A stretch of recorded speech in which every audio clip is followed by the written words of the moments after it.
ni Pangulong Aquino ang simbolikong pagsisindi ng Christmas tree kaugnay ng nalalapit na Kapaskuhan.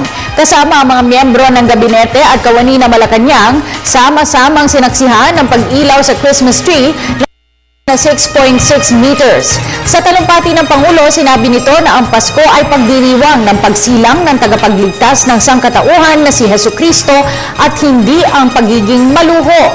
Hinikayat ng Pangulo na pairalin ng mga Pilipino ngayong Kapaskuhan ang pasasalamat sa mabuting biyaya na tinatamasa ng lahat.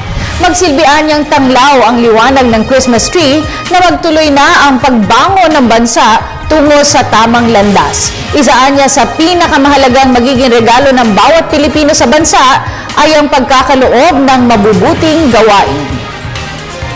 Ito po ang pagsilang ni Jesucristo, hindi sa harap ng luhod karangyaan, kundi sa munting sabsaban. Nariyan din ang 3 haring sinuyod ang mahabang paglalakbay upang bigyan pugay ang pagdating ni Jesucristong tutubos sa ating mga kasalanan. Lagit-lagi po nating ipinapaalala sa atin ang halaga ng pagpapakumbaba at taimtim na pananampalataya. Ito po ang diwang gumagabay at nagbibigay inspirasyon sa ating mabuting pamamahala.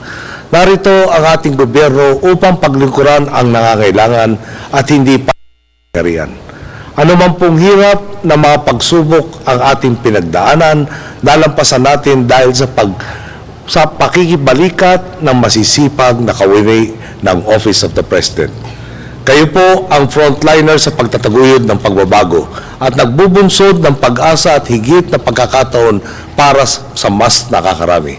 Hindi po ako magsasawang magpasalamat sa ipinamamalas niyong sipag at sigasig.